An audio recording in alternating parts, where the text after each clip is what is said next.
सन 2003 से भाजपा के शासनकाल में मध्य प्रदेश भ्रष्ट राज्य बन गया। व्यापम घोटाले की तरह जीवाजी विश्वविद्यालय में भी काफी घोटाला हुआ। ग्वालियर की जीवाजी यूनिवर्सिटी संबद्धता फर्जीवाड़े और ईओडब्ल्यू द्वारा एफआईआर दर्ज करने के बावजूद कार्रवाई न होने पर गांधी जी की प्रतिमा को ज्ञापन दिया गया। ये ज्ञापन फर्जीवाड़ा उजागर करने वाले डॉक्टर अरुण शर्मा ने दिया है। इस दौरान उनके साथ दतिया से कांग्रेस राजेंद्र भारती मौजूद रहे। दरअसल जीवाजी विश्वविद्यालय के द्वारा 14 साल तक फर्जी तरीके से मुरैना जिले के झुनपुरा स्थित शिव शक्ति कॉलेज को संबद्धता दी जाती रही है, जबकि कॉलेज सिर्फ कागजों में चल रहा था। मामला उजागर करने पर ईओडब्ल्यू ने जीवाजी यूनिवर्सिटी के कुलगुरु अविनाश तिवारी सहित 17 प्रोफेसर्स पर एफआईआर दर्ज की, लेकिन मामले में राजभवन से लेकर ईओडब्ल्यू द्वारा कार्रवाई न किए जाने पर फूलबाग स्थित गांधी प्रतिमा को ज्ञापन दिया गया। अरुण शर्मा के साथ कांग्रेस विधायक राजेंद्र भारती ने भी मोर्चा खोल दिया है।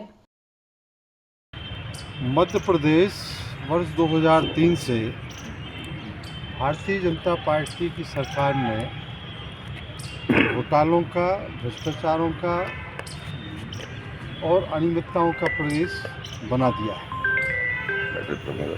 आपको याद होगा जब व्यापम घोटाला हुआ तो व्यापम घोटाले में भी इसी तरह से जो हमारे एक्टिविस्ट थे, आशीष चतुर्वेदी जी, आनंद राय जी और इन लोगों ने जो पर्दाफाश किया था, उस व्यापम घोटाले में भी जितने लोग अंदर घुसे या जिनने अंदर घुसने की कोशिश की, उन सबके सीरियल मर्डर हुए थे। लगभग 50-60 लोग उसमें मारे गए। उसमें पत्रकार बंधु भी थे, नेता भी थे, कार्यकर्ता भी थे, सामाजिक कार्यकर्ता भी थे। हम धन्यवाद देंगे अरुण शर्मा जी को कि इन्होंने जो शिक्षा माफिया है और जो उसके सरगना हैं, उनके खिलाफ एक मुहिम छेड़ी है और इस मुहिम में पूरी कांग्रेस पार्टी इनके साथ खड़ी है। विपक्ष के वो तमाम दलों को भी हम आमंत्रित करेंगे, भारतीय जनता पार्टी को छोड़कर भ्रष्टाचार के मामले में डॉक्टर अरुण शर्मा का सहयोग करें और इन मुद्दों को उठाएं। ये बड़ी दुख की बात है कि ईओडब्ल्यू में एफआईआर होने के बाद अभी तक किसी की गिरफ्तारी नहीं हुई है। ये निश्चित रूप से माना जा सकता है कि भारतीय जनता पार्टी का शासन में कानून के साथ खिलवाड़ हो रहा है और जिस तरह से एफआईआर में भी कुछ लोगों को बचाया गया है, वो और भी चिंतनीय और गंभीर बात है। जो व्यक्ति 8 साल तक जीवाजी यूनिवर्सिटी में महत्वपूर्ण पद पर रहे, उनको भी एफआईआर में नहीं लिखा गया, केवल राजनीतिक वजूद के चलते हुए। हमें बड़ा दुख होता है कि अभी विधानसभा सत्र में कुलपतियों को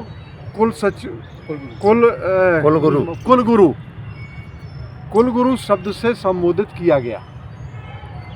हमारे धर्म ग्रंथों में, आध्यात्मिक क्षेत्रों में हमारा कुलगुरु का बड़ा महत्व है।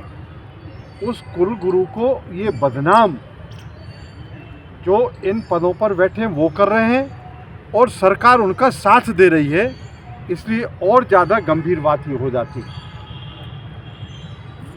इस मामले में जितने भी लोग शामिल हैं, उनको तत्काल रूप से कानूनी कार्रवाई करना चाहिए, गिरफ्तार करना चाहिए। और अभी आपने देखा होगा कि परिवहन विभाग का एक साधारण आरक्षक सौरभ शर्मा, जिसकी पहली पोस्टिंग दतिया जिले के चुरुला बैरियर पर हुई थी और फिर उस बैरियर से कहाँ वो पहुंचा है, किनके संरक्षण में पहुंचा है, ये भी आप सबके सामने है। और सबसे बड़ी बात ये है कि जब सौरभ शर्मा को गिरफ्तार किया गया और उसके साथियों को, तो छानबीन के दौरान, जांच के दौरान लोकायुक्त के साथ ईओडब्ल्यू भी जुड़ा था, ईडी भी जुड़ी थी और आपका आईटी भी जुड़ी थी। लेकिन जब ये लोग सरेंडर हुए या गिरफ्तार हुए, जो भी कहानी बनाई गई उसमें इन किसी भी विभाग ने उनसे पूछताछ नहीं की है, जबकि कानूनी रूप से पूछताछ होना चाहिए थी। तो इसका सीधा मतलब ये निकलता है कि पूरी सरकार इस भ्रष्टाचार को, इस घोटाले को संरक्षण दे रही।